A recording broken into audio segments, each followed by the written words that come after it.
In the name I am that I am, Sanat Kumara, I call forth the light of the living word, beloved Elohim, beloved archangels, beloved mighty Choans of the rays and the lords of karma.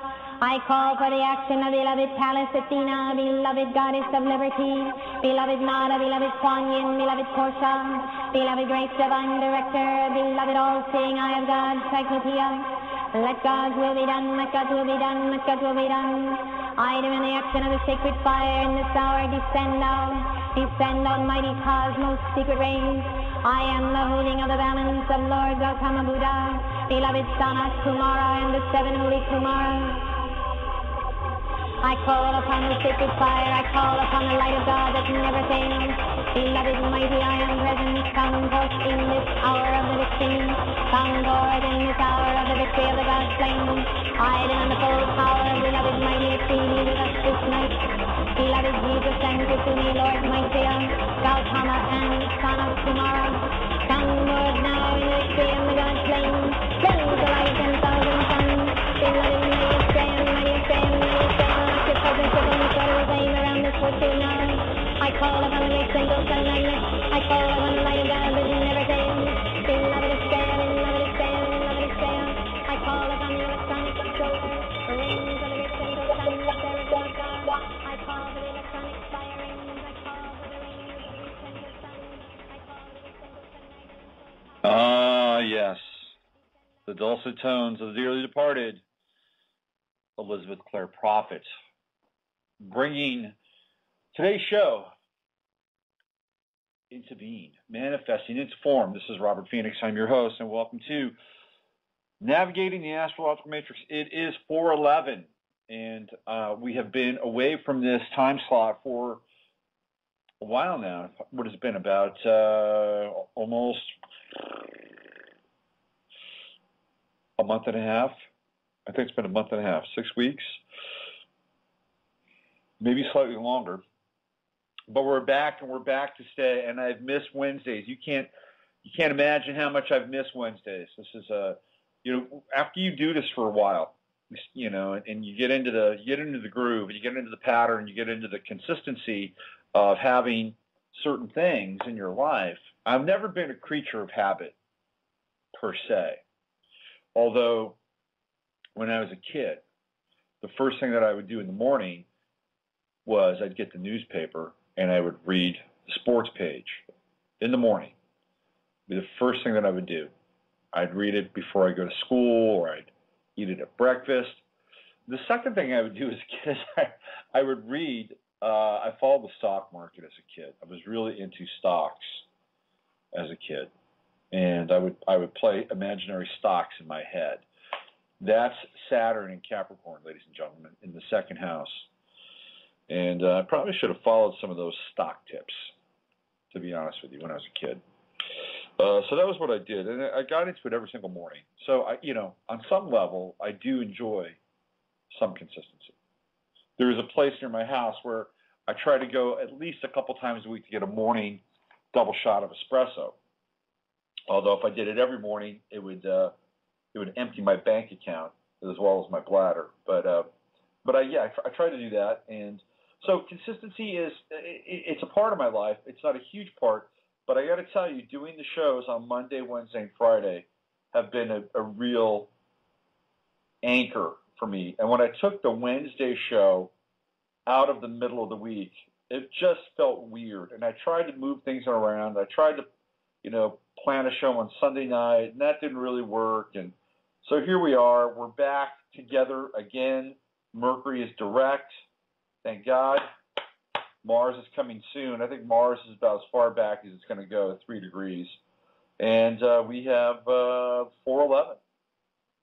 4:11. I'm back with the information, the astrological information, the cosmic notes of our current milieu available for you. I just did a post on my website. Yesterday was the birthday of Joan Quigley and Rachel Corrie. And I actually met Joan Quigley one time. Joan Quigley, if you are not familiar with her story, she was the astrologer for Nancy Reagan, but also Ronald Reagan and the White House. Nancy Reagan leaned heavily on Joan Quigley. And astrology and leadership, and astrology and the corridors of power, it's not an uncommon story. I mean, if you go back to Elizabeth I, you know, her most important and strategic counsel was John Dee, who was an astrologer and a whole lot more. John Dee was a mage. John Dee was a supernatural agent, a supernatural agency unto himself. If you know anything about Queen Elizabeth I, she had to fend off Spain 4 times during her reign. And John Dee not only helped her in terms of when she should attack the Spanish Armada at sea or rebuff them just before they got to the sea. Not only did he do that, but every time the Spanish Armada decided that it wanted to attack England, the conditions, the weather conditions were horrific. So, I mean, and both fleets, by the way, had to suffer the elements, but it certainly did not favor the Spaniards. So was John Dee more than just an astrologer? Yeah, absolutely. He was a mage, and he was likely a weather mage. He also, by the way, consorted with lower dimensional spirits. This is very clear based on some of his writings and some of the illustrations from his work. So this whole concept of having an astrologer work with kings, this goes all the way back to Egypt, right? The viziers of the pharaohs were astrologers. That's what they did. So Joan Quigley is just an extension, or was just an extension, of a very ancient tradition. Now, I don't know if it's still happening, but a few years ago, Elsa was posting on her website about there being an astrologer in the Obama administration, and was actually through a friend of hers. Her friend was dating the astrologer. I'm assuming the astrologer was a male, based on that. So the Obama administration has had their own astrologer. I don't know if they're still there now. But anyway, I wrote about Joan Quigley, and I met Joan Quigley briefly. It was at the St. Francis Hotel in San Francisco, and it was a press junket for her book. And she was one of the most nervous and uncomfortable people I've been around. I think we got her to smile a little bit. I didn't say much. I was 28, and I had an interest in astrology. And I'd met Minerva, who does a weekly column on Sundays for the San Francisco Chronicle, which I always loved. So I met Minerva through this job, and then I met Joan Quigley later, and she was just really odd, and I got very little sense of who she was, except that she didn't seem very lively or happy. So yesterday was her birthday, and yesterday was also the birthday of Rachel Corrie.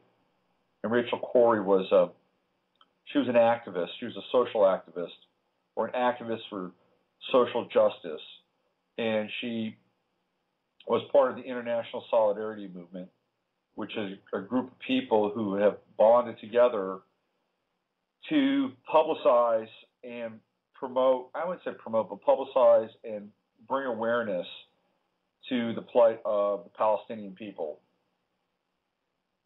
in Palestine, a.k.a. Gaza, a.k.a. Israel. And she went there. She's from Olympia, Washington. That's where she grew up. And I actually lived in Olympia, Washington for 2 years.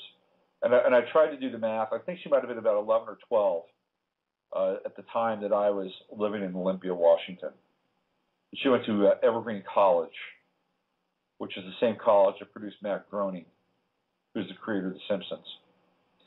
And Evergreen College is a pretty interesting place. It was a very liberal, progressive, alternative university. And the mascot of Evergreen College was the banana slug.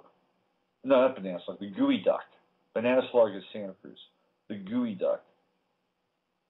If you've never seen the gooey duck, it looks like a cousin of the creature, of the face sucker from Alien. And people actually eat them. They're quite good. They're also known as razor clams. Anyway, so she was from Olympia, Washington, and she went to Gaza, and she was there trying to help these people and bring awareness and attention to what was going on in their homes being bulldozed and, all kinds of crap. And she wrote a lot. She wrote a lot of emails to her mother. She had a journal. She'd been writing in her journal since she was in high school. She was a gifted writer, and her voice was poetic and urgent and compassionate and funny. And she met her demise at the hands of a bulldozer. Not just any bulldozer. I mean, these are armored bulldozers. I mean, these bulldozers are they're monsters. Really is what they are. They're mechanical monsters. And she had a standoff with a bulldozer, and so this bulldozer was going to level one of these extremely humble homes that the Palestinians live in. And she got in front of it. And according to everybody that was there, this was not something that was done because this was not something that they just did. They just didn't run out in front of the bulldozers, right? They had a plan. They wore, colored vests and colored hats, and they were alerting themselves to the people driving the bulldozers. So it wasn't as if she just popped in there and said, "Hey, don't run this place over." They knew that this was going on. And she was in front of a house trying to protect the house, and the eyewitnesses said that the bulldozer driver and clearly acknowledged that she was there. And where everything gets twisted around is that they said that, or the government said, the Israeli government said that the bulldozer driver didn't see it, didn't see her. And so what we have is a life that was lost, and an extremely brave life. And so I got into her chart, which is absolutely fascinating. So we're going to talk about her chart a little bit, and I'm going to put it up in the chat room because sometimes people appreciate this. Let me go into the website here. Let me go find her chart, and I'm going to put it in the chat room. By the way, somebody was just on the line and they wanted to do some readings, or wanted to do a reading with me, and they left. And this is one of the problems. I start to talk, and people, I guess they don't have the patience to listen to me talk. I tell you, man, this world is all about instant gratification. That's what it's all about. All right, so let me just drop this in here. So this is the chart. Let me see if you guys can see this. I just put this massive link into the chat room, and you can take a look at her chart if it pops up. Let me see if it pops up. Let's see. Here we go. Free chart. No, link is broken. That stinks. Let me see if I can find it again. There we go. Let me go back here to this one. This might be easier. It's an amazing chart, really. Let's try this. So I'm going to put this link in the chat room, and we're going to see if this will pop. Hold on. Let's try this one. Here we go. This should be easier. Let's try that. See if that one works. Let me just click on that, and there it is. Okay. So that link works. So I put this up in the chat room, and if you're listening, I'll try to go over it. If you're in the chat room, you can follow along. And this is one of the things that I was writing about on the site last night. And so we're going to use Rachel Corey's chart as an opportunity to learn a little bit more about astrology. Okay, this is what I'm going to do today. One of the things that really stands out about her chart is she has a grand water trine. And to me, this is just so classic. And we can play with Joan Quigley's chart as well, but this is so classic. So if you don't know what a trine is, it's when three planets, it could be more planets, but it's generally three, hence the name trine, are linked together within 10 degrees of each other, and they are in the same element. So it can be a trine in earth or water or fire or air, okay? So in this case, what we're dealing with here is a trine, a grand trine in water. And Rachel Corey has Mercury and Venus both in water signs, but it's really Mercury that is the key player in the trine. So Mercury, Uranus, and Jupiter, all water signs. Jupiter, final degrees, anaretic degree of Cancer, Uranus in Scorpio, and Mercury in Pisces. So what we see here with the grand trine is the ability to access an element, a specific element, in this case water, with ease, right? It's like, okay, this person's been gifted with the ability to tap into that element, which is, for her, water, flow. Mercury is the sign of the intellect and communication.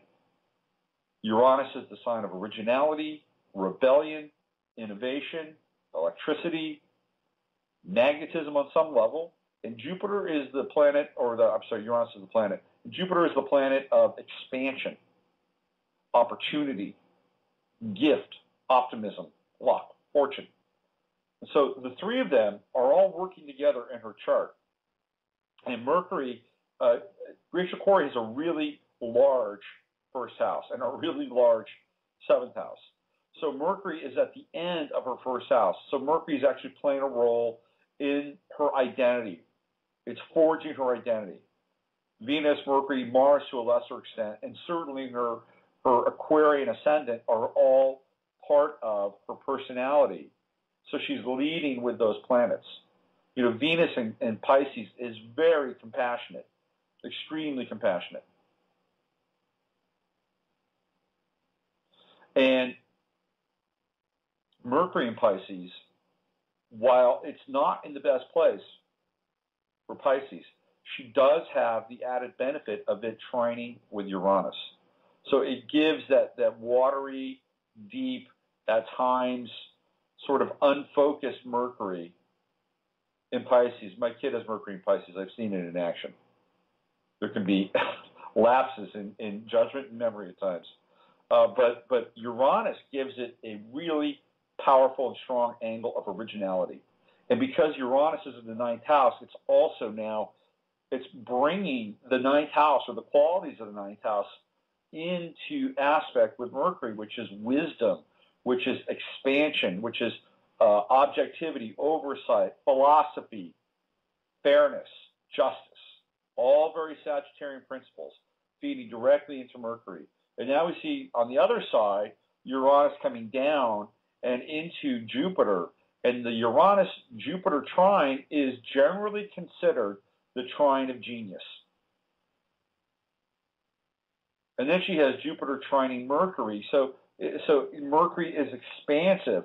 It opens up and has its greatest path and birth with its connection to Jupiter, which means if she's a writer, and Jupiter, by the way, rules publishing, just like Sagittarius, because it rules Sagittarius, here we have the ability to publish, the ability to write, and the ability to have not just thoughts, but incredibly original thoughts. And if you go into her journals, this woman was a fantastic writer. I mean, she had a gift. She was brilliant. And so we can see the trine working here. And, Jupiter is in Cancer. It's in the 6th house, and it's the house of work and service. And it's right at the edge of Leo. It's, it's there. It's 29 degrees. And so what what did she die in front of? She died in front of a house. She died protecting a house, right? And it was like she's on the precipice of that anaretic degree. She's Leo. She wants to jump out in front. She wants to be the lion protecting that house. And yet that's where she meets her end. So it's fascinating. It's absolutely fascinating to look at her chart in retrospect and seeing how it impacted her life. The biggest piece here with her chart is the Sun opposing Pluto. I mean, this is profound, really profound. And where's her Pluto? It's in the 8th house. Pluto, the planet of sex and death and transformation, the psyche, the underworld. Pluto is the generator, the birthplace of mythos, and it's in the 8th house, which is its own house. Sex and death and transformation. It's in Libra. And what is Libra? It's scales. It's social justice, right? And what is it doing? It's opposing her Sun in the 2nd house. And what is the 2nd house? It's the root chakra. It's Taurus. It's Earth. And what did she get killed by? She got killed by a bulldozer, an earth mover. Fascinating, absolutely fascinating chart. And clearly, if there is any misgivings about astrology not being able to map out how somebody lives and ultimately can die, I mean, this chart is an example of that in spades. Absolutely in spades. She had Sun trine Neptune in Sagittarius. Again, idealism, social justice in the 10th house, the house of her purpose to the world, her act to the world. I believe Pluto, was in Sagittarius. At the time, and I don't know where it was at the time of her death, but I would assume it was probably fairly close to her Neptune, her natal Neptune, which was at 20 degrees. It might have been a little bit before that. It'd be interesting to see where Pluto and Sag was in her 10th house at the time. So it's a fascinating chart, and Rachel Corrie deserves a lot more attention as far as I'm concerned, not just as a figure who stood up for, in her mind, what was right, but also because she was a unique mind. And you can look at her writings, and they actually did a play about her life, and it was put together by Alan Rickman. Some of you might know Alan Rickman, the actor. He was he's been in a number of movies. He was a bad guy in one of the Bruce Willis movies, one of the Die Hard movies. And he put a play together, and it was critical raves in London. And they were going to bring it to the United States, and they were going to bring it to New York, and it got shut down. People did not want Rachel Corrie's life glorified. What's also really interesting is that because she's got this grand water trine, one of the boats in the Freedom Flotilla was named after her. So here we have another connection between the grand water trine and Rachel Corrie, tragic life.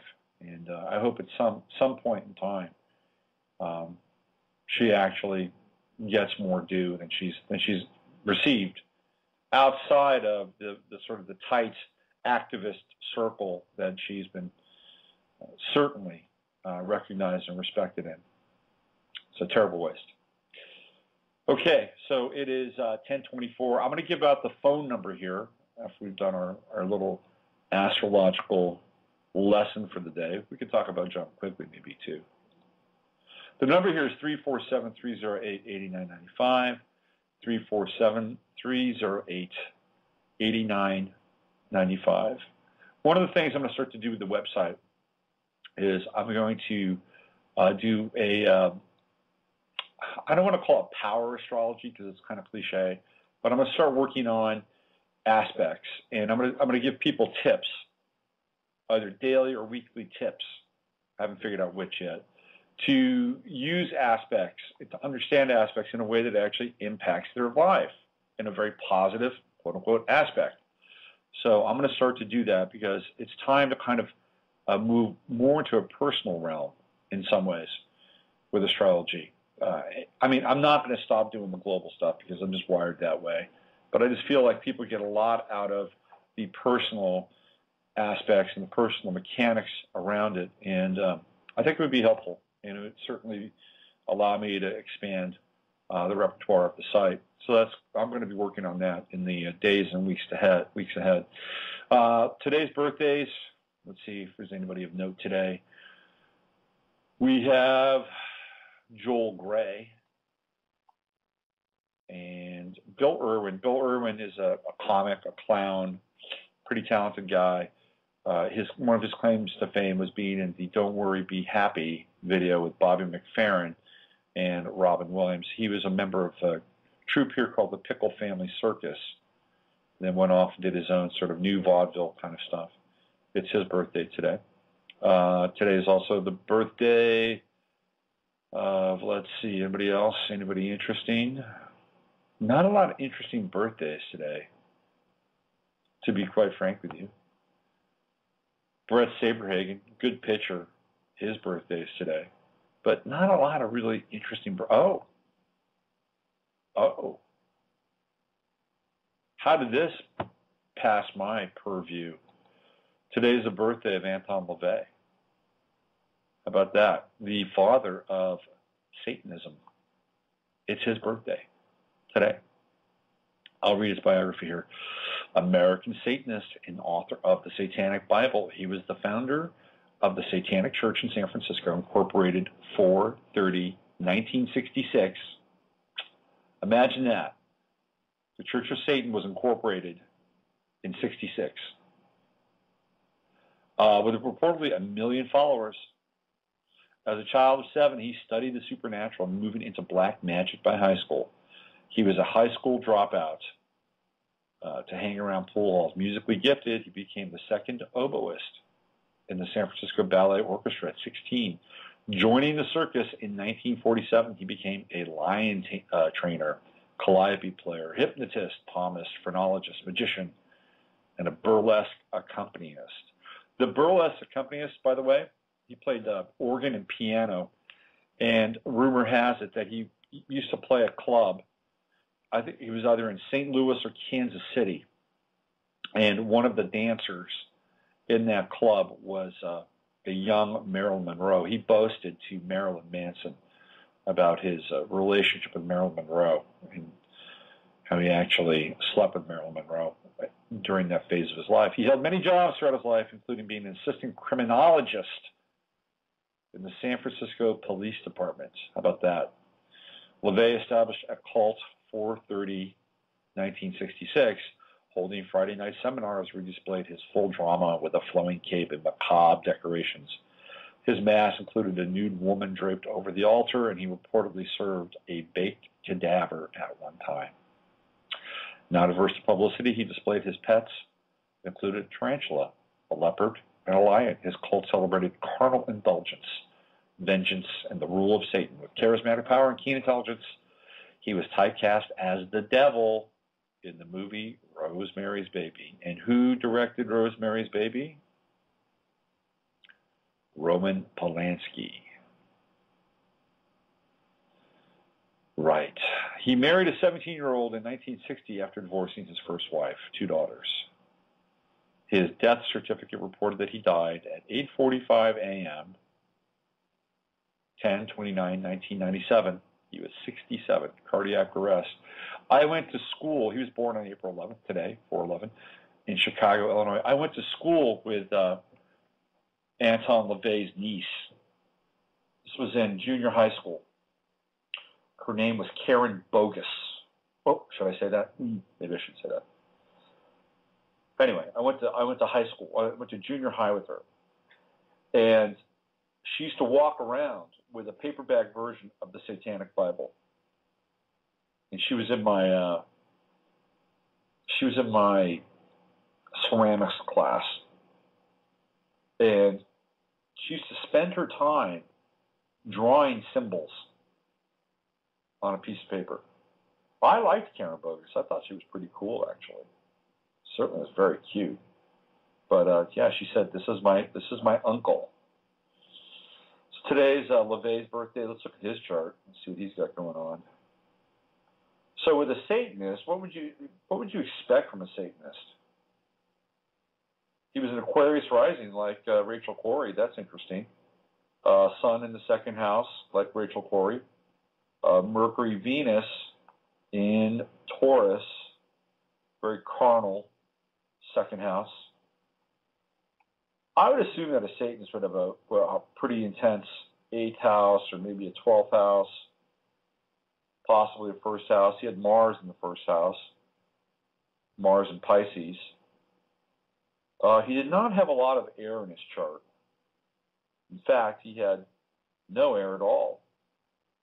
I'm sorry, Jupiter. My bad. Jupiter in Gemini. And that was in the 4th house. Opposed Sagittarius at his midheaven. Moon in the 7th house, getting very close to the 8th. That's about as close as it gets. Pluto opposing Saturn. He's got a big, fat T-square. Sun square Pluto. Pluto opposed Saturn. Saturn in Capricorn. Hey, guess what? He's got Saturn and Capricorn at the same degree I do. How about that? Full-on square with Saturn and Uranus. And then, of course, Sun in Aries. So Anton LaVey and I share the same Saturn. What does that say about me? By the way, the song Hotel California, theoretically, the Hotel California was about the Church of Satan, which was on California Street near Pacific Heights in San Francisco. That's what that song is about. According to the legend, the Hollywood Babylon, the legend, Hotel California was in San Francisco. 347-308-8995, 347-308-8995. That's the number. Let my Saturn and Capricorn work for you. Let's do some live readings here, people. Come on. That's why I'm here. Public service. Interesting chart. Most of his chart is below the horizon. So what we're looking at here, I mean, as an astrologer, classically, I mean, this is somebody who's working on their identity in a very fundamental way. You know, he's got a lot of planets in first quadrant signs, like Sun in Aries, understanding the will, Moon Virgo, critical. Interesting, he had Moon and Virgo opposed Mars in Pisces. I would say that Anton LaVey might have been a very harsh critic of himself with that opposition. Extremely harsh critic. Mercury in Taurus, Venus in Taurus. What else? Uranus in Aries, Jupiter in Gemini.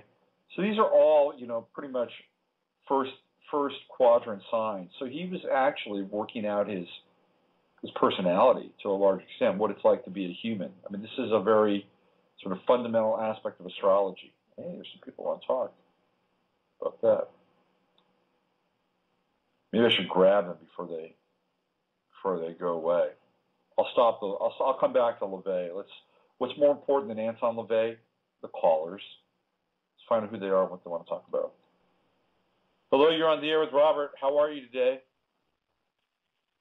Hello. Hi. Hi. Can you hear? I can hear you. Hi, this is Sherry. Just by the way, it's hard to get into your call here. It sits in dead air for a while, so maybe that's why you're not getting many calls. Huh, interesting. I'm not sure why that is. Yeah. Anyway, my birthday is April 9th, 63, just had it. And I was just given a quick call for the fact that it seemed like from Thursday through Sunday, I was in a real tailspin, like really weird feeling. Now, do you think that this is emblematic of your chart and transits, or do you think that there could be something else going on? Because I think that there's a lot going on the planet. I mean, we just had an 8.9 earthquake in Indonesia. And I don't know if you've been tracking the earthquakes, but they've been getting a lot bigger and a lot more powerful. So, there's a possibility that, that you're experiencing something collectively. But let's look at your chart. You're 8-9, and what's the year? It's a 4963. 4963. Okay, 4963. Where are you calling from, Sherry? Iowa. Iowa. Okay. Yeah. Let's go. Here we go. 4963. Okay, so it looks like you've got Moon in Libra, right? And and you've got Mercury in Aries and Venus in Pisces. And then you've got Jupiter in Aries and Mars in Leo. And let's see what else. Saturn, of course. Happy birthday, by the way, belated. Thank you. Thank you.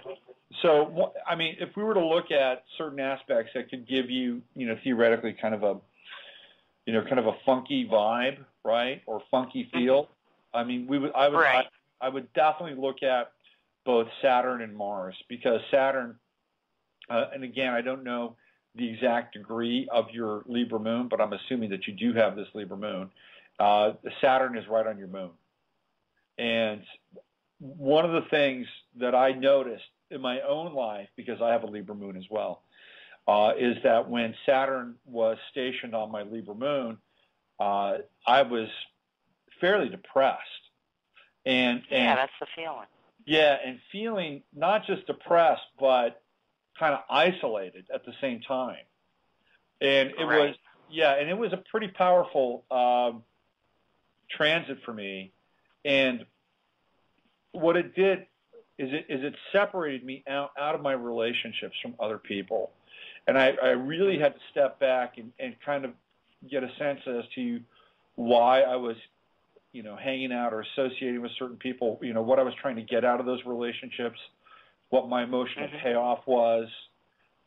It was actually really good to have that kind of detachment, but initially it felt really odd, and it felt uncomfortable, and it felt the feeling I got from it was cold. There was a certain sense of coldness, and there's a rune to me represents this feeling. It's called Isa or Isa, and it literally translates into ice, and it's a single line that runs up and down, and it represents this sort of freezing, or this cold that overtakes the northern climate, and the northern climate is the metaphor for the individual. So that's Saturn on your moon, and fortunately Saturn is going to move forward here pretty quickly. So this, if we can look at the moon and we can see that what it's doing is it's on some level forcing you to step back and temporarily disconnect from your emotions and your emotional cords with people, that's going to shift and change. The other thing you've got going on in your chart is Mars. And Mars is in Virgo. And last week, on Sunday, I think it was around 5 degrees, right around there. And at that time, it's conjunct Pluto in your chart right now. You have Pluto in Virgo at 9 degrees. So you've got, Mars pretty much, and it will move back over your Pluto as it moves forward in the days and weeks ahead. And that will bring a certain intensity. It will amplify these Plutonian feelings in your life that are connected to Virgo. And one of the things like if I were an astrologer, I would say one of the things that you'd want to do with Mars on your Pluto is to maybe look at doing some form of a cleanse, because that would be that would be a really good time to do that. I mean, you would theoretically maximize the energy of Mars and Virgo over your Pluto, and likely that cleanse would be connected also to your emotions and people that are in your life, and maybe you would, flush out some folks that are, psychic vampires or draining your energy, or you've invested too much time in, and they're not really, being reciprocal in terms of, because Moon and Libra needs reciprocity. They need people at Moon and Libra need people to step up to the plate and, hang out with them. And it doesn't always have to be, tit for tat, but they definitely need some form of interactivity that is really balanced. And if you're not getting that in your relationships, that's one of the reasons why you would have this Saturn-Moon conjunction. And flushing the toxins out would probably coincide with also flushing people out as well. Uranus is on your Jupiter, and it's going to be moving away from your Jupiter. You've got Jupiter at 1 degree in Aries, and Uranus is just over that. So it's actually kind of an interesting time in your life to activate your will, your own personal will, because you've got a Uranus-Mars trine. You've got Mars at 8 degrees Leo. So Uranus gets up to 8 degrees this year and stops there. So you're going to have this very Uranian energy, going through your life as kind of a personal narrative throughout 2012. And it's a great time to really shake things up and to accentuate your own personal creativity, your own sense of style, and to become much more innovative with how you present yourself to the world.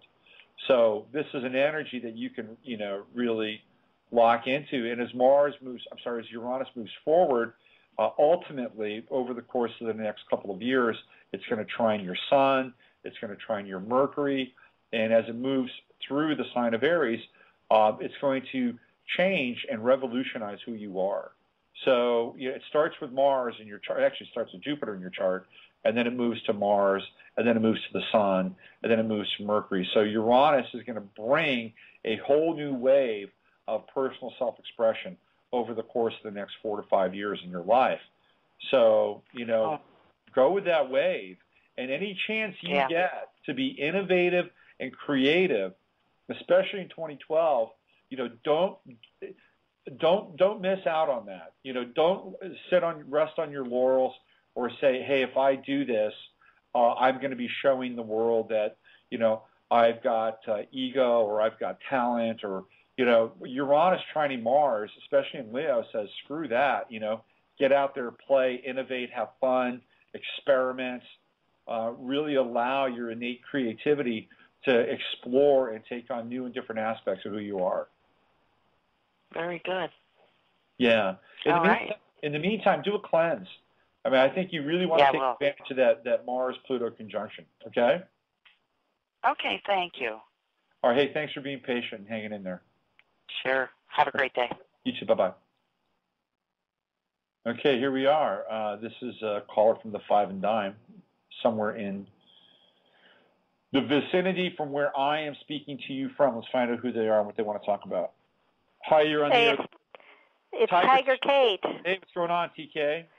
Well, you said, "Okay, call in, folks." So I said, "Well, okay," and I called in and I got right through. And was listening to Sherry's talk, and my family's from Iowa, so that was interesting. Well, we're at the top of the food chain here, so welcome to the show. Thank you. It's good to be back. So I just thought it'd be a good idea to check in and see what's going on with my chart. I've really been working hard, finally got off the dime, and have been networking, looking for power partners and just people to support and who, want to support me and doing referrals. Right. And at the same time, my mom's been in rehab for 3 weeks, and I'm in this, when do I go? Do I stay? And feeling this emotional sadness, overwhelming.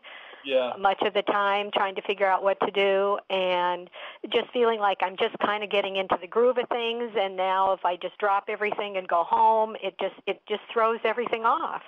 Right. So that's kind of the mix I've been in for a month, and I just thought I'd check in and see what the chart looks like, because I'm thinking maybe it's time for me to go home on Monday because she's not progressing like she should be, and I know when I'm there it makes a difference, but it's like I can only do so much, you know. Okay. But hey, when's your birthday again?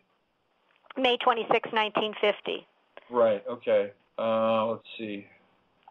And yesterday a friend of mine said, really pick a color and just wear that color and clear all that other energy out of all those other things that I'm, you know, holding, and so that I'm holding that energetic. And pink is what showed up for me. So I'm just throwing that out there also into the mix. Yeah. Well, you know, so in terms of your own, you know, path and your own progression, I mean, I think, you know, you're what you want to do is you want to put yourself in a position to take advantage of the Jupiter-Sun conjunction, which is coming this summer, because that's a big, big conjunction for you.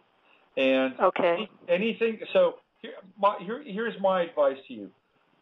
I would say that it would probably be okay to go back and see your mom and see if you can get her over a hump. But after that, I would try to really start to get my ducks in a row to take advantage of the Jupiter-Sun conjunction. So you don't want to lay off your networking. You don't want to take the pedal off of that for too long, because that Jupiter-Sun conjunction, that doesn't come around very often. And you know, your Sun is in Gemini, and Gemini is one of the you know, consummate networkers of the zodiac. So you want to be in position to do that. So I would say that you could give yourself permission, but after this time, I think you would have to be kind of you know, selfish on some level, or at least you know, self-interested, because I think it's vital for you. It's really, really vital. You know, you're going to have also the Jupiter-Neptune trine this year, and that really opens up your capacity for compassion and spirituality and all that good stuff. Saturn isn't quite that far back to your Neptune, so you're not necessarily feeling the pull of Saturn right now. What else is going on here? Let's see. Mercury. Well, you've got Jupiter also coming really close to your natal Mercury. You know, and you don't, again, that's another aspect that you don't want to sleep on. Let me just see when that is. Hold on. Let me get to the ephemeris. Okay. Let me get rid of Anton LaVey. There we go. So, let's see. So it's 16 degrees in Taurus. Let's make sure I get the right degree here. Hold on. There it is. 18 degrees. Yeah, that's you. 18 degrees in Taurus, just going direct on that day. Lucky you. And so we want to look at 18 degrees and find out when Jupiter hits that. Let's see, Jupiter 18 degrees. So that's pretty soon, actually. Jupiter hits Taurus on the 22nd of April at 18 degrees. So, I mean, if you're going back and spending time with your mom, I would say I would try to get back, you know, around the 10th of April. I'm going to hold on. You're already there. Jesus, hold on. Right. So 22nd, I would try to get back. Let's see, by the 18th, Monday the 16th. That's next week. I mean, can you handle that, or would it be later than that? Well, I was thinking of actually leaving on Sunday or Monday. So that's when I need to be back, is what you're saying. Yeah.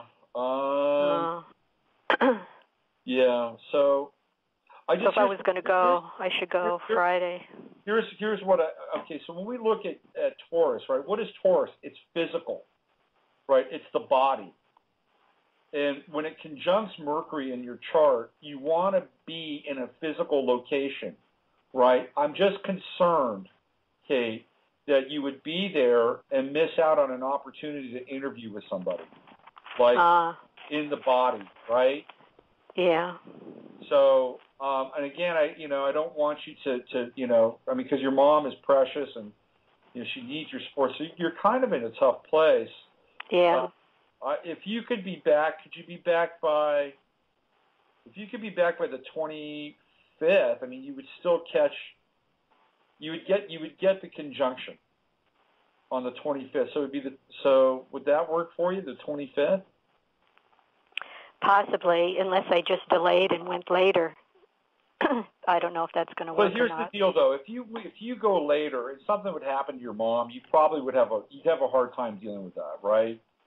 I mean, you'd have a hard time living with the decision to delay that. Yeah, I've been living with that for a month, trying to figure out this. So I would say if you could do it and just get back by the 25th, I think the timing would be fortuitous. But you still have the Jupiter-Sun conjunction coming this summer. And in some ways, that's even more important than the Jupiter-Mercury conjunction. But the Jupiter-Mercury conjunction does manifest in physicality. So, yeah, I mean, it could be one of those things, too, Kate, where, you could be back there and you get a message or you get an email and you say, I got to go. Yeah. And being there, maybe even for a day or two might be enough. I just want to make sure because, again, Jupiter is not going to come around to your natal Mercury for quite a while, and you want to take advantage of that. So that would be my advice to you. Just be prepared to leave if you have to quickly. Make space for that. Okay. Yeah, and I just don't. I wouldn't want you to regret something. Yeah, okay, because I was there for 3 weeks in December, and I just feel like everybody else has got to pick up and do some of the stuff, because I just can't keep putting my life on hold every time something happens, and that's what's been happening. Yeah, I mean, I think that probably if you go back and see her again, that this would be kind of a clear line for you, a clear delineation, because again, Taurus is fixed; it's a fixed sign. And you would have and Mercury isn't just thought and communication; it's also travel and movement. Where is she right now? Riverside. She's in a rehab hospital. Okay, that's not too bad. It's not like you're going halfway across the country. But again, with Taurus, you'll need to put some sort of a fixed limit or a fixed boundary at some point. With this. Yeah. Because one of the things that we do is we can benefit from not just expanding, but also, defining and mapping out what the limitation of a particular sign or a particular energy or particular angle or aspect is. And because Taurus is fixed, it says this is the final answer, or this is the final time, or this is the final piece, or it's definitely making a stop, a full stop, as they'd say in oh, I see. Yeah, and you're empowered by that, by the way. That's part of this. Is you're empowered by coming into a fixed relationship with that aspect. Okay. Okay. All right. So that's why it's important for me to be here in this stopped place for whatever might show up. Yeah, I mean, I get that, Jupiter in Taurus on your Mercury in Taurus exact represents opportunity in the physical, because Taurus is a physical sign. You will need to be in a place. It's not about the internet. It's not about a phone call. It's not an email. It's about actually going somewhere and meeting with somebody and having a physical connection. So it's an opportunity in the physical. And again, you will be rewarded by having a fixed boundary and a fixed limit as a relationship to Jupiter being on your Mercury. And Mercury is all about, it's all about, what's around you. It's the area around you. It's local travel, right? Mercury's always about locality. Okay. Jupiter is about, it's about places that are non-local, foreign countries, distant lands, all that stuff. So, yeah, I would say, you don't want to live with any regret. You don't want to say, shit, I should have gone. Maybe if I'd gone, she would have, had a little more hope to hang on to, and you don't want that. Trust me. Okay. You don't want, you've already got Chiron in Pisces, and Chiron's in Pisces now. If you have Chiron and Sagittarius in your chart, and so you don't want that. So I would say honor that, honor your commitment to your mom, honor your connection, but try to get back here, by the 25th, yeah, at the latest. Okay. Yeah. Okay. And I've got some meetings coming up to network with people that I really want to be present for. So that's what I've been juggling around. So I'll look at that again. So thanks a lot. You're welcome. And, again, this summer, in June, July, when Jupiter moves into Gemini, that is your time, and Jupiter only gets up to 8 degrees this year. So it's going to be dancing around your sun all summer long and into the fall. Okay. You definitely don't want to sleep on that. This could be an incredibly productive summer for you. Okay. Well, that's my intention. That's what I want. So, okay, thank you for that. Good. Excellent. I'll be in touch. Always great to hear from you, Kate. Thanks so much. I appreciate it. All right, take care. Bye-bye. All right, let's go to 714. Let's find out who they are, what they want to talk about. Hello, you're on the air with Robert. Hello? Hello? Yeah, hi. Hi, my name is Carlos. How's it going? Hey, Carlos, I'm good. How are you today? Doing pretty well, thank you. Good. What's up? I would just like a general forecast. My birthday is 12/28/1985. Okay. Let's see, 12/28/1985. Just out of curiosity, where are you calling from, Carlos? I'm calling from Las Vegas. Okay. 12/28/1985. All right. We are there. 12/28. Okay, so what do we have here? We've got Sun in Capricorn, and looks like you've got Moon in Cancer. Yes. Yeah, Mercury, Sag, Venus 0 degrees, Capricorn. So you've got a Venus-Sun conjunction, and Mars in Scorpio, 8 degrees, Jupiter in Aquarius, Saturn in Sag. Let's see, Uranus in Sag, not conjunct though.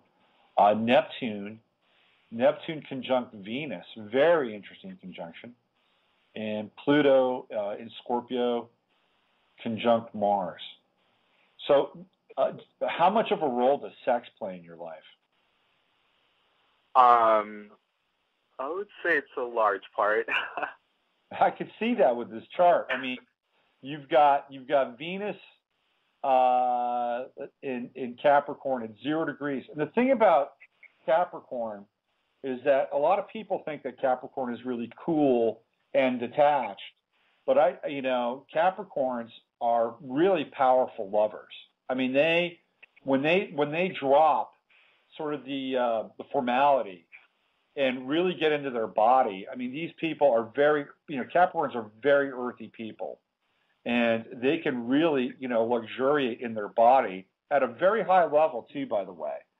And with Venus in Capricorn, the 0 degrees.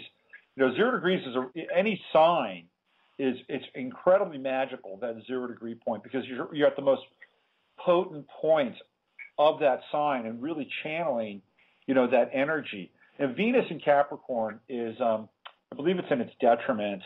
So it's challenging on some level, right? But at 0 degrees, you're still getting sort of the most potent impact of it. So once as you get older, by the way, you're just going to get better and better and better at evolving relationships that are meaningful for you and allowing yourself to really drop into relationships. With the Cancerian moon in the midst of all this Capricorn. I wouldn't say it adds confusion or conflict, but it definitely gives you a different kind of undercurrent to all that Capricorn in your personality. And at times, you could be a real softie with that Cancer moon, and then you would have kind of a knee-jerk reaction at times, other times with all that Capricorn, and say, fuck that, I'm being too sentimental, I'm being too soft, I've got to adhere to other standards, whether they're your standards or the standards of people that you work for, or what you've inherited. There would be an interesting dynamic between this kind of soft, Cancerian emotional center and all this Capricorn that can be very, intense and sort of formal on some level. But with also the Mars in Scorpio conjunct Pluto in Scorpio, and it's a very, very tight conjunction, that would add another layer of intensity and another, aspect around really allowing sexuality to be a very important aspect of your life. Like, you would learn a lot about power through sex. You would learn about generation and regeneration through sex. And it's kind of something that you would have to, in some ways, use very responsibly, because there is a great deal of access that's available to you through all of this. Like, Venus conjunct Neptune in Capricorn, very glamorous. There's a layer of glamour and magic with that Venus-Neptune conjunction in Capricorn. So there can be a really seductive aspect to this conjunction. So you've got a lot of glamour, you have a lot of charm, and you have a lot of, sort of occult and subterranean power at your disposal with a lot of these conjunctions. You've got that Jupiter in Aquarius, which could give you, thankfully, kind of an overview of how you can use some of these energies to benefit not just yourself but other people, and bring kind of an Aquarian aspect to how you live life, and kind of wanting to make the world, quote unquote, a better place. Jupiter is in trine with Chiron in your chart, so you do have kind of a soft spot in your heart for misfits, for cast-offs, castaways, people that are forgotten. You have an ability to kind of tap into those people and want to be a champion for them on some level. So you could theoretically use some of your magical powers, to help people that have been, sort of tossed aside, whether they're, homeless or disabled or, quote unquote freaks. You would have the ability to, be a champion for them, and certainly kind of a champion for human rights too, with Saturn in Sagittarius and Uranus in Sagittarius as well. There's a strong degree of a sense of social justice and not really wanting to tolerate injustice in the chart. So that's kind of a quick overview. You've got Jupiter right now, kind of playing around with your nodes. Your true node, Jupiter has just moved over your true node and is actually headed towards Black Moon Lilith in your chart, which would be really good for you later on, and actually right around the same time that I talked to Kate about, which would be in about a week and a half to 2 weeks, and really contacting this interesting sort of dark feminine. You're going to have Jupiter right on Black Moon Lilith. So that could be a really interesting meeting for you, both personally and also astrologically as well. Okay, I'm done ranting about your chart. What do you want to talk about? Well, I was actually really curious about what you see coming up for me astrologically. Okay. Well, one of the things that the big movers and shakers in your chart is obviously is Pluto, right? Pluto is in Capricorn, and it's just right now it's moving away from your sun in Capricorn. It's moved away from Venus in Capricorn in your chart, and it's still in kind of a wide trine with your own wide sextile with Pluto and Scorpio in your chart. So with Pluto, in terms of its significance, it's a very transformative power or transformative agency with any Earth sign, but specifically you with Sun in Capricorn.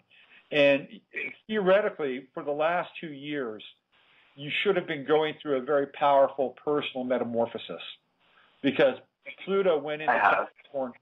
Pluto went into Capricorn in 2009, and that would have been the start for you. It would have been right on your Venus, which would have shifted your entire idea of what relationships are like.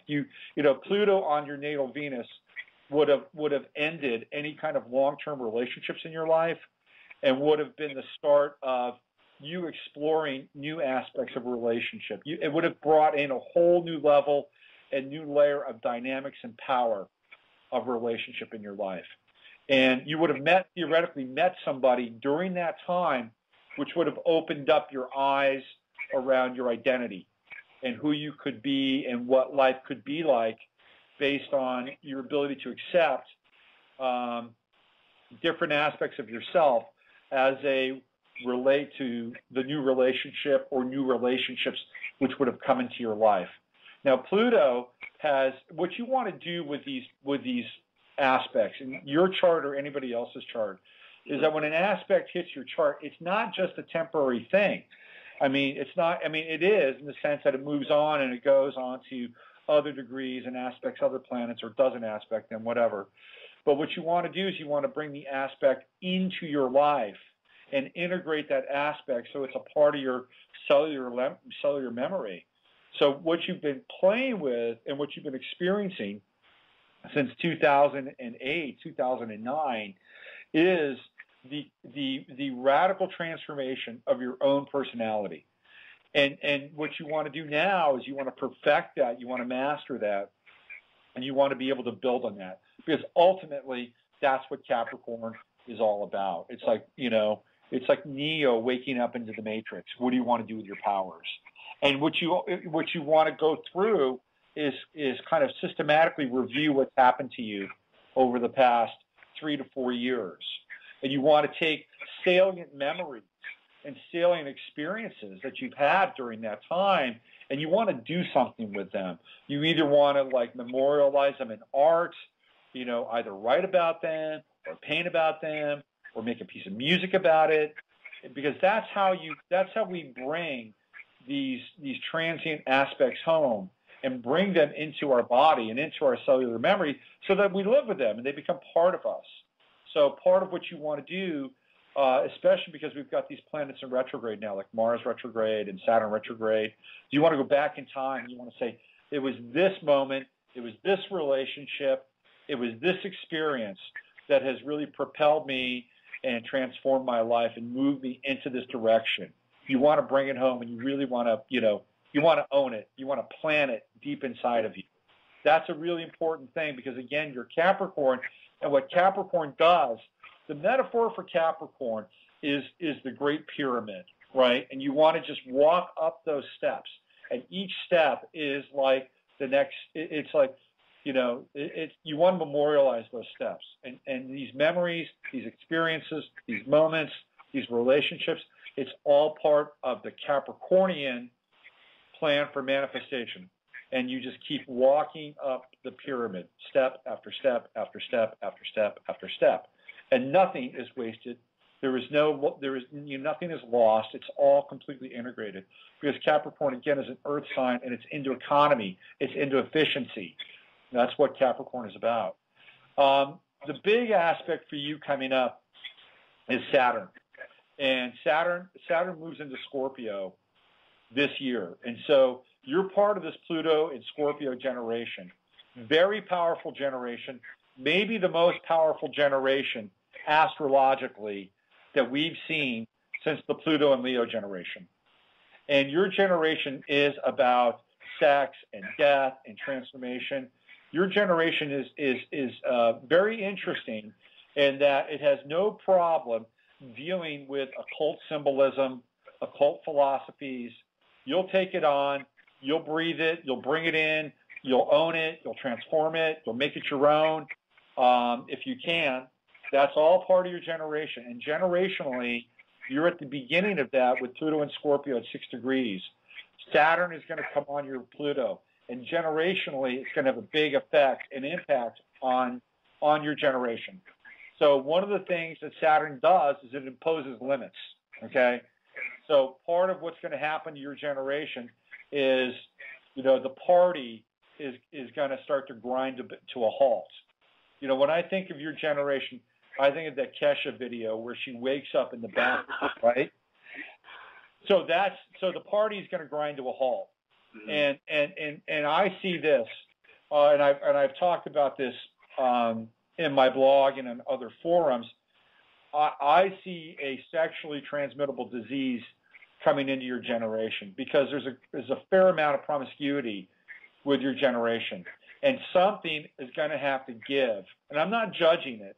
I'm just sharing with you that this is what happens when people start to exchange energy and mix bodily fluids on kind of a massive level. Something's going to give. And I see a clear break with this generation in terms of how it's been using its desire to fuck and get wasted. That Saturn's going to come in and lay down the law. And all of a sudden people are going to go, whoa, this is intense. We're going to have to rethink our strategy around, how we access our personal power, how we access our collective power. That's going to hit you on your Pluto. It's also going to hit you on your Mars. So it's going to force you to really get very focused around what you want to do with your power, dispersing your power and allowing it to kind of be channeled without consciousness. That's going to come to an end for you. And you're going to get very, very particular about who and what you want to share your power with. And to me, that's the start of something really profound in your consciousness and your awakening. It's like, okay, what do I want to do with this now? I've got to rein this thing in because it's going to impact me on a personal level if I don't. It's a wake-up call. It's a wake-up call to your generation, and I think you see that and you interpret that and you intuit that, and being the wise Capricorn that you are, you want to bring that home. Wow, that was very insightful. Well, thanks. The other thing, too, is you've got that Chiron and Jupiter, Chiron and Gemini, and you're going to have, again, this year, a Jupiter-Chiron conjunction. And one of the things about Jupiter-Chiron conjunctions, and I talk about this in my blog and on the show, is Chiron is the place where we deal with sort of the shadow of our personality. It's where we experience shame on some level. And your generation with Chiron, again, in Gemini, and the early part of it with Pluto in Scorpio, there would be a large degree of sexual experimentation, bisexuality, straight, gay. Chiron in Gemini wants to explore that. And Jupiter coming over your Chiron will allow you to be more okay with sort of bifurcating your personality, whatever that means for you. So there's going to be a level of acceptance. Jupiter on Chiron, whatever the sign is, I've always said that Jupiter coming over Chiron is like spackle. It's like Bondo. It's like cosmic Bondo. It patches up the cracks in the personality, where people feel shame or embarrassed. Jupiter comes and says, hey, it's okay. Don't worry about it. We're all like that. We're all freaks. We've all got something that we are not comfortable with in our lives. Jupiter makes it okay. It's like, don't worry about it, So you're going to have that moment this summer, and it bleeds over into 2013, and it's going to allow you to feel okay with, sort of the bipolar aspect of your chart and of your nature, and not in a bad way, in a good way. It's about multiplicity. So while you may rein in the powers that be with Saturn on Mars and Saturn on Pluto, Jupiter is going to say, hey, Here you go. You can accept who you are, and you can accept who you are with not having to go, without always having to blur the boundaries and to blur the edges. You can accept who you are, without spilling your energy, without diffusing it. That's going to be a really cool thing for you. And one of the things that I think that Gemini does almost better than any other sign is that it writes, it captures moments. And so I would encourage you, with Jupiter coming onto your Chiron, to be able to capture and journal and write down the changes in your life as this occurs, because I think you'll be able to really give it a nice encapsulation and add language to a lot of the changes that are going on for you.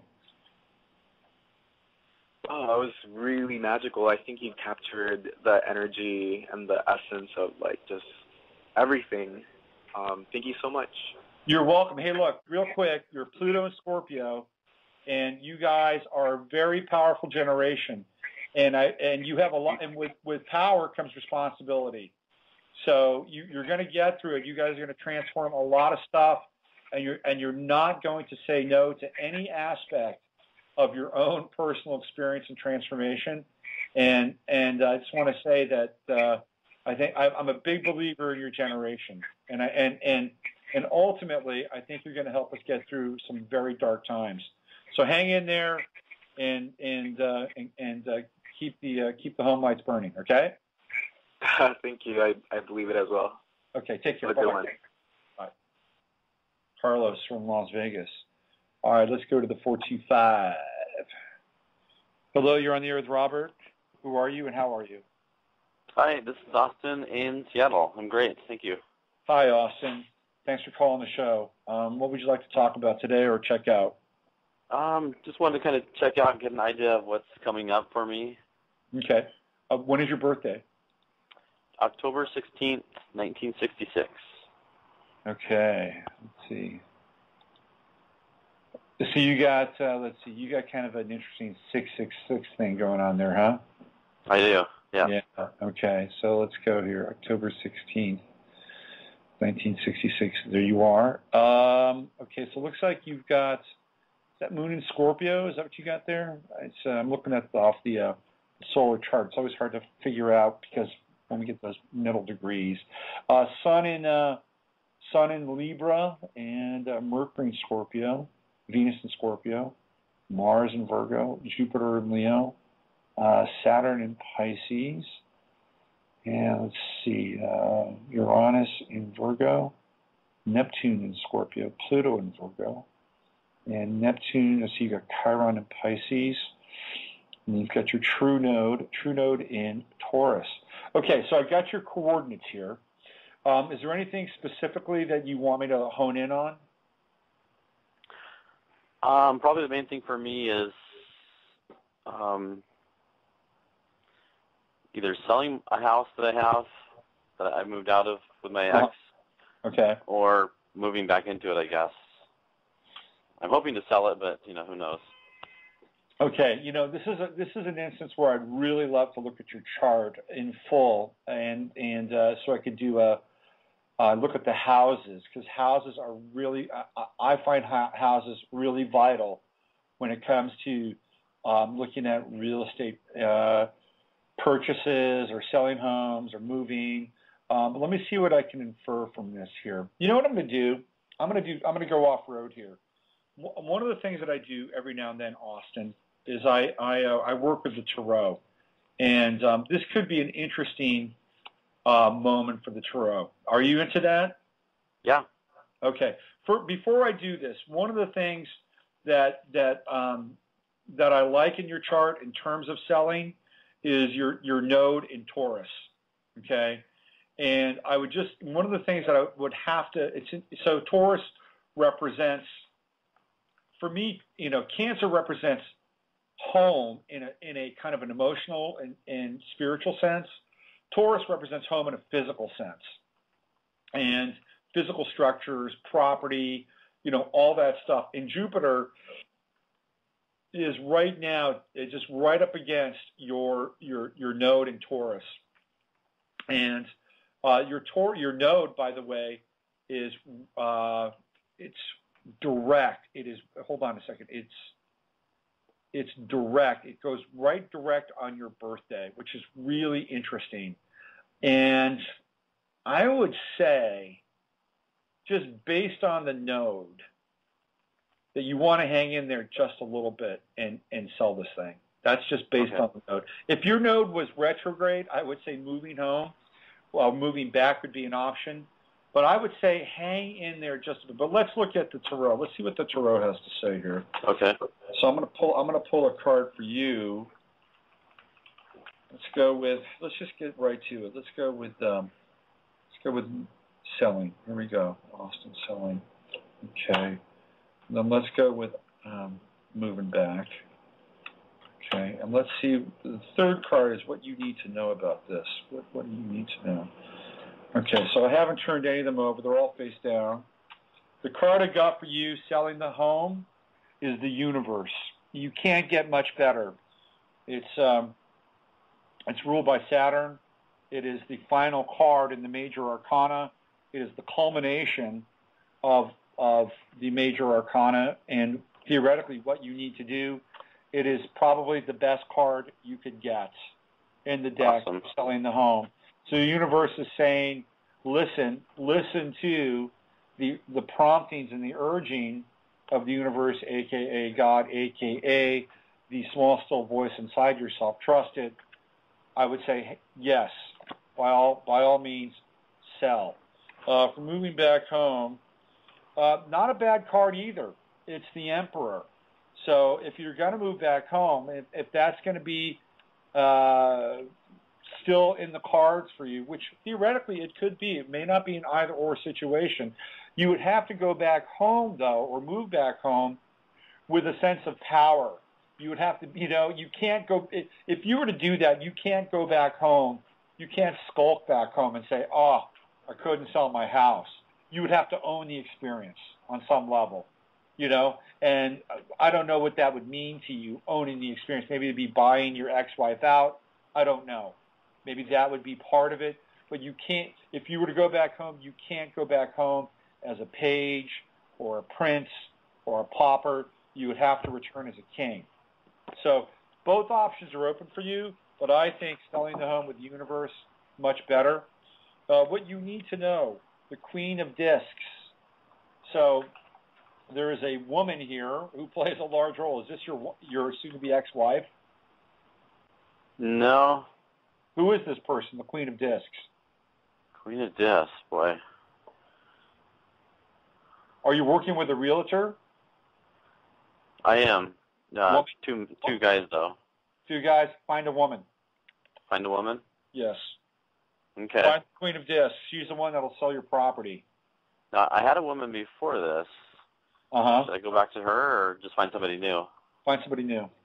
Find somebody new. Okay. Find somebody new. Yeah. So what you want is you want somebody who has an established track record. And I ran into this, by the way, when I sold a home back in like 2005. I tried to save, and I found somebody who took less of a commission. She was terrible. And what I did is I found the person who was the absolute best in that area, and she sold the house she was worth it. She sold it in just 2 weeks. She sold the house. And yeah, I seem to be attracting the worst ones because I've been through 5 so far. Yeah, so you got to find the Queen of Discs. Older, established, and she'll want a fair amount for her commission. Don't hesitate. Vet her a little bit. Look at the track record. You want somebody that knows the neighborhood inside and out and who is a record seller. That's who you want. You want the Queen of Discs. She will move that property. Okay. Okay. Well, I've been thinking of hiring my agent, so. Well, I'm here to back you up on that. Get rid of them. Okay. Go find the Queen of Discs. And again, older woman, established. And if you want, you can ask her what her sign is. Make sure she's a Capricorn or a Taurus. Capricorn or Taurus, okay. Yeah. Can't go wrong. All right? All right. Thank you. Okay, Austin. Good luck on that. Thanks. I'm going to listen offline, if that's okay. All right, I'll put you on hold. Okay, thanks. Uh-huh. Let's go to Ellen 99. She's been waiting for a long time. Let's wait for Austin's hold to clear. Let's see. Hello, is this Ellen? Yes, and you are worth waiting for, Robert. Oh, thank you. I appreciate that. Where are you calling from, Ellen? New York. Well, I love New York. Hello to New York. How are you today? Just fine. That was an interesting call you had. This one was interesting, but the one before that was fascinating. You launched into all about sex with him. I don't think he even raised the subject. No, but he seemed pretty open to it, didn't he? Yeah. Yeah. So what do you want to get into today, Ellen? If you don't mind, I'd like it if you could look at my chart and see what is the most important thing for me to know about what's going on. Like, what is the most important conjunction or whatever you call it? Okay. And when were you born? You did my chart a couple of months ago. I hope you still have it. It's May 26, 1956. I was born 3:30 p.m. in Brooklyn, New York. Okay, there's probably a chance I don't because I cycle through a lot of charts. Sure. So it's May 26th? 1956. Okay, I'm there now. So, the biggest thing you've got going on is, like our friend at the beginning of the show, Tiger Kate, you've got your sun in Gemini, and it's at 4 degrees. So, you really want to pay attention to the upcoming Jupiter-Sun conjunction, which happens this summer. You also, by the way, have Mercury in Gemini at 4 degrees, and you have anything else in Gemini? No, that's it. So you've got a Mercury-Sun conjunction in your chart, and Jupiter hits both your Mercury and your Sun, and I'll give you the exact time for that. So it's at 4 degrees. Let's go into 2012. Jupiter hits Gemini in June, and it hits 4 degrees at the end of June, on the 30th of June, and it's conjunct exact until the 4th of July. So, what does that mean for you? Well, it means that in terms of your personality, in terms of, what Jupiter does is Jupiter amplifies whatever planet it conjuncts or trines. It doesn't necessarily make things happen, okay? But what it does is it adds a sense of optimism and positivity and confidence and hopefully fortuitous timing. And what we bring to the table before Jupiter conjuncts our Sun or our Mercury is really, that's the key. You want to take advantage of the Jupiter aspects before they get there, because what is luck? Luck is really preparation meeting opportunity. That's what luck is. So you want to be able to meet that conjunction. It's kind of like surfing. It's like a wave. When you catch a wave when you surf, you got to paddle and you've got to catch that wave. Yeah. You've got to start ahead of time to get the wave. So what I would say to you is you want to look at your life right now. You want to look at your projects right now. You want to look at, what you're working on at this point in time, and you want to ramp up so you can literally catch the wind. That's probably a more apt metaphor because Gemini is air. You want to catch the wind at that time. Venus is also going to be in Gemini at 7 degrees, so it's going to conjunct your natal Sun. It's going to conjunct your natal Jupiter.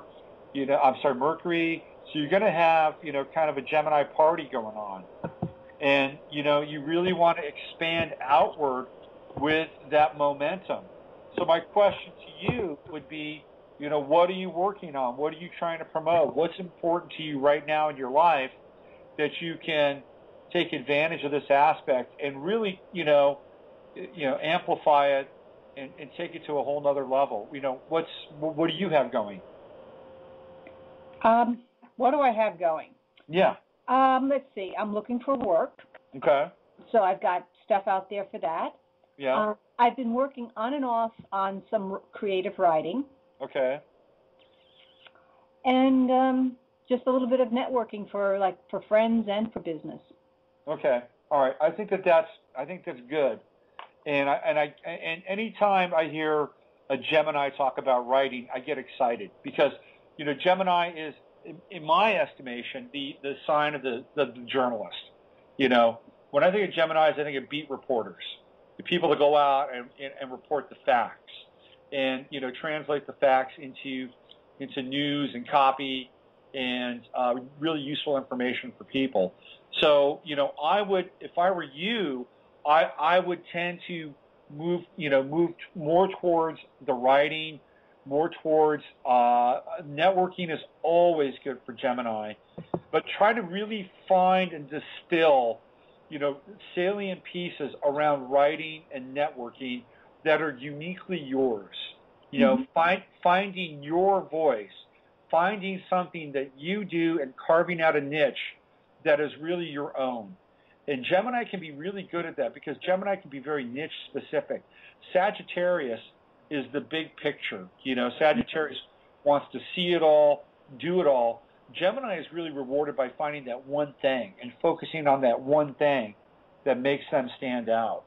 So what I would say to you is, so the creative writing and the networking and writing in general, find something in that mix where you get the aha, where you say, this is what I'm really going to focus on.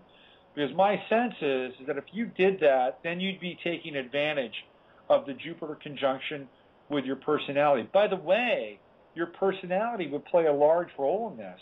Your Geminis are good at positioning themselves as being kind of authorities in very niche-specific fashions. So you would want to, carve out something that's, Ellen the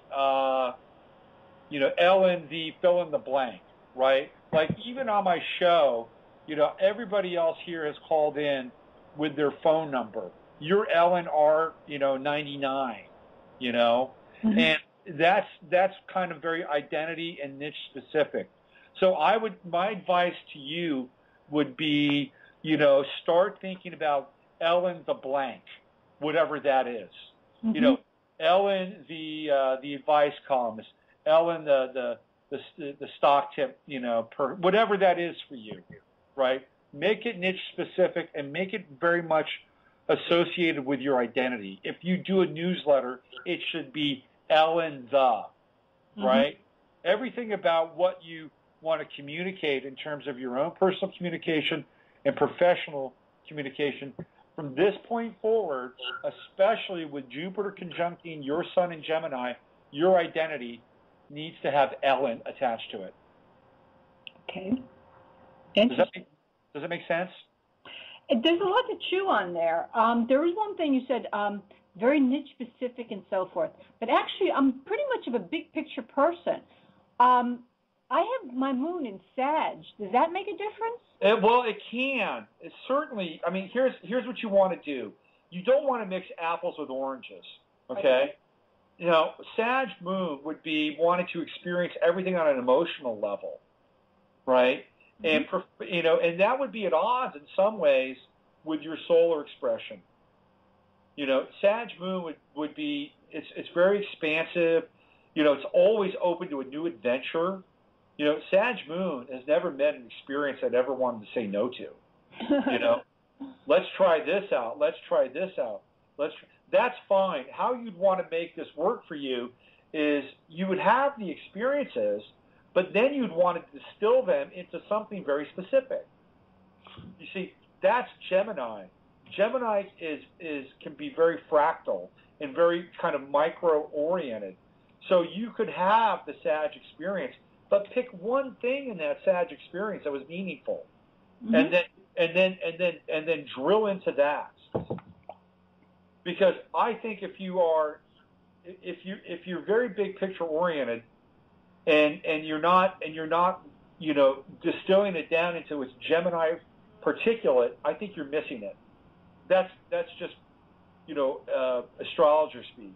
And I'm not saying that you can't experience the wild diversity of a Sag moon, but the challenge would be to flip the script and bring it into something very concentrated and very focused, which is Gemini. Wow. Well, you've given me good advice. I'm glad to hear that something the wind will be putting my sails in June or so, and I better get ready.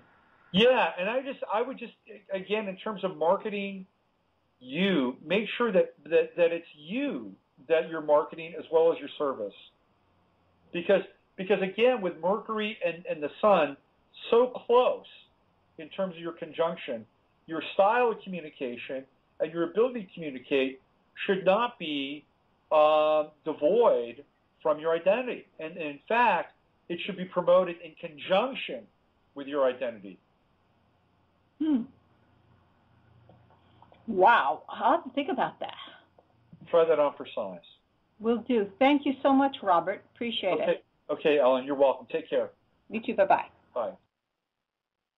All right, let's go to, we got 212, we've got, let's see, who's been on hold long? 901 and 303. Let's go to the 901 line, or the 901 area code. 303, hang in there, you're next.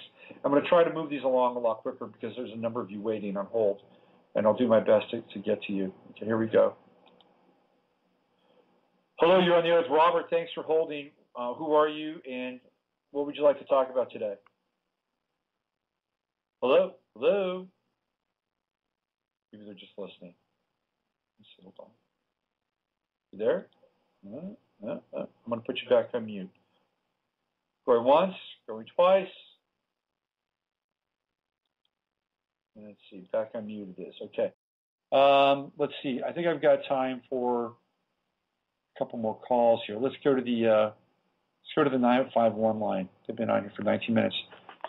Hello, you're on the air with Robert.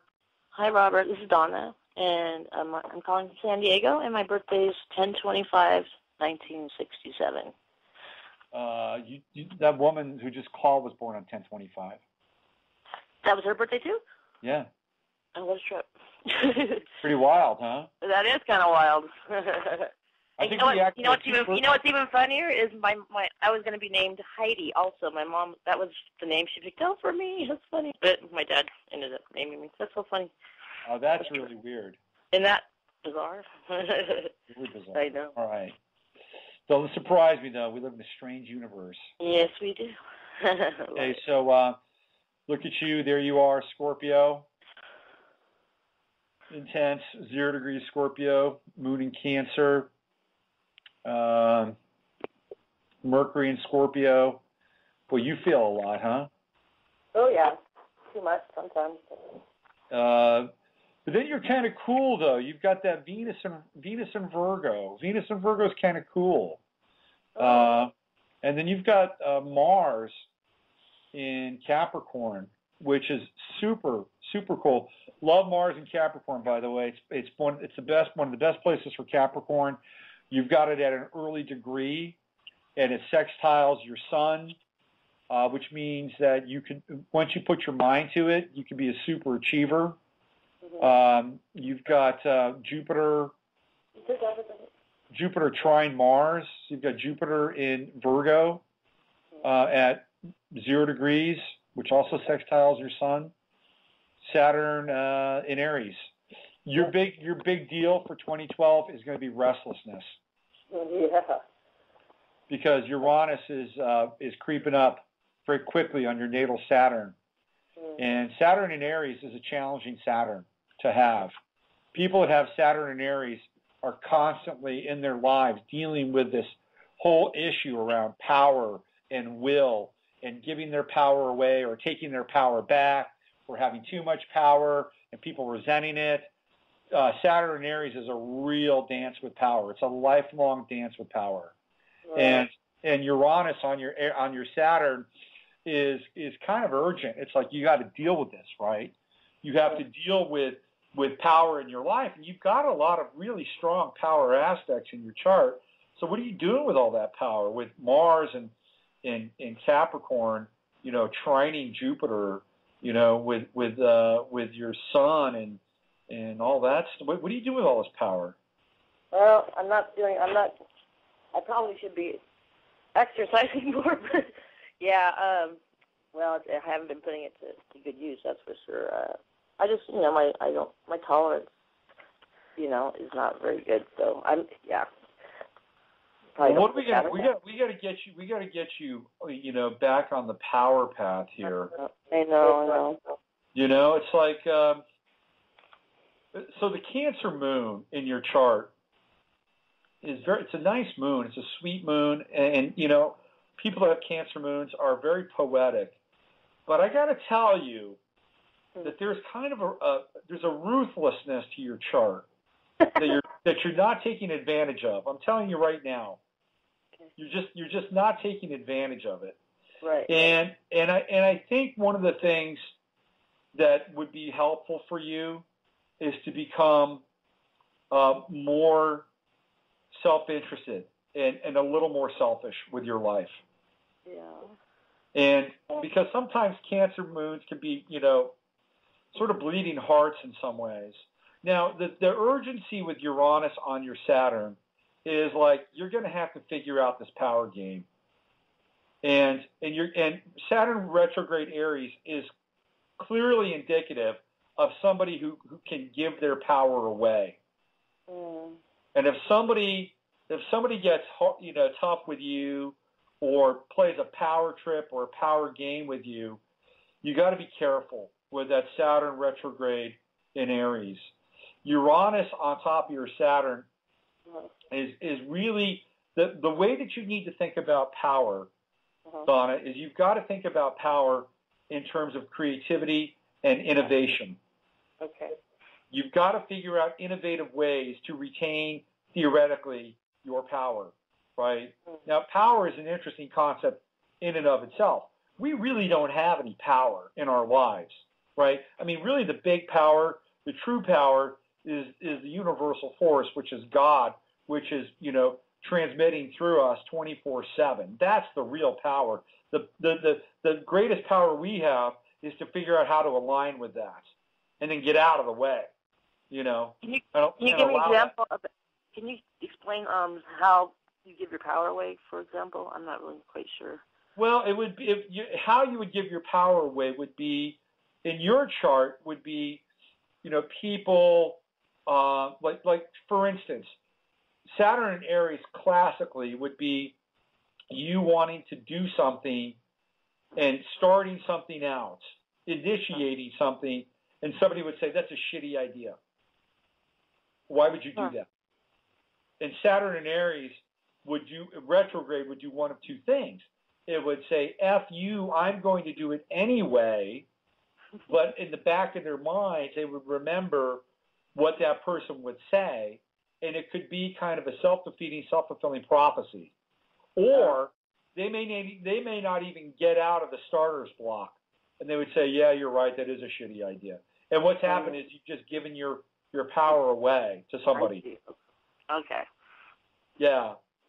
I understand. Or it could be something along the lines of, see, people that have Saturn in Aries, they have a hard time working for other people. Right. Because a lot of who it is. Yeah, definitely. They'll bristle, And by the way, your true node is in Aries. Yes. So you have to, on some level, be kind of entrepreneurial. But you can't be so entrepreneurial so that you're going it alone. And you need, in some ways, with that Cancer moon, you need to enlist and invoke the support of other people in your life. Right. That's. But here's what I want you to do, Donna. We don't have a lot of time left. What I want you to do is I want you to start thinking about goals. Okay. Because Mars in Capricorn needs a goal in its life. You've got to be goal-oriented. And once you're goal-oriented, you can do really powerful things. Right. I agree. So, and you've got Saturn. Saturn's coming on your sun this year. And, Scorpio is all about power. It's a power sign. And you're going to have Saturn sitting right on your sun, starting in October of this year. And it's going to be, what do you want to do with your life? What do you want to do with the power? What do you want to do with your focus? And, I would start to think about right now, what kind of goals do you want to set for yourself? Sometimes personal goals can launch you into professional goals. Yes. Mars Capricorn, do you want to lose weight? Do you want to, do you want to add muscle tone? Do you want to change your diet? I mean, these are all very doable personal goals. And by the way, because Jupiter is in Virgo in your chart, your personal health is really important to you. Yes. So attach your personal goals to your professional goals. Start small and build. Capricorn is all about building. Yeah. Okay. That sounds great. Thank you for the insight. You're so knowledgeable in all of this. I appreciate your time. You're welcome. And I enjoy your show very much. Call back sometime. I sure will. Thank you, Robert. Okay, thanks. Have a great day. Okay, bye-bye. Okay. I think that's it. I think we've reached the end of the show. The train is pulling into the station. So I want to thank everybody for calling in. I've got a website, by the way. It's called robertphoenix.com. And if you want a personal reading, you can hit me up there. I have a great deal on my website, by the way. You can get a transit report, 100-page transit report for a mere $25. I challenge you to find any other astrologer who will send you a 100-page transit report for $25. You can do it at my website. Or you can schedule a personal reading, and I'd be happy to do that for you. And you go to my website and read about what I write about. So I want to thank everybody that's called in. It's been a great show. It feels great to be back on Wednesdays. And I want to thank everybody that supports the show, both online and off. A great chat room, people like Gate 7 and Mustang Sally and Gemini Sun and Paulo and Erica, everybody that listens to the show and reads the blog, Gloria, Sarson, thank you, all of you who are part of this. Appreciate your time and your energy and your love and your support. And by the way, if anybody's listening to this show and needs any graphics done, please connect with Erica. She does all the graphics for the website and my show. She's uber talented. She's in there. She's available for hire. So use your head to discern what's real, your heart to stay up on what's possible. I'll be back Friday with Far Fridays, getting back in your groove. Love you all. See you soon. In the name I am that I am, Sanat Kumara, I call forth the light of the living word, beloved Elohim, beloved Archangel, beloved mighty Choans of the rays and the lords of Karma. I call for the action of beloved Pallas Athena, beloved goddess of liberty, beloved Nada, beloved Kuan Yin, beloved Portia, beloved great divine director, beloved all-seeing eye of God, Cyclopeia. Let God's will be done, let God's will be done, let God's will be done. I demand the action of the sacred fire in this hour. Descend down, mighty cosmos, secret rays. I am the holding of the balance of Lord Gautama Buddha, beloved Sanat Kumara and the seven holy Kumaras. I call upon the sacred fire, I call upon the light of God that never fails. Beloved mighty, I am present, come forth in this hour of the victory. Come forth in this hour of the victory of the God's flame. I demand the full power, beloved mighty, exceed with us this night. Beloved Jesus, send to me, Lord, my Savior.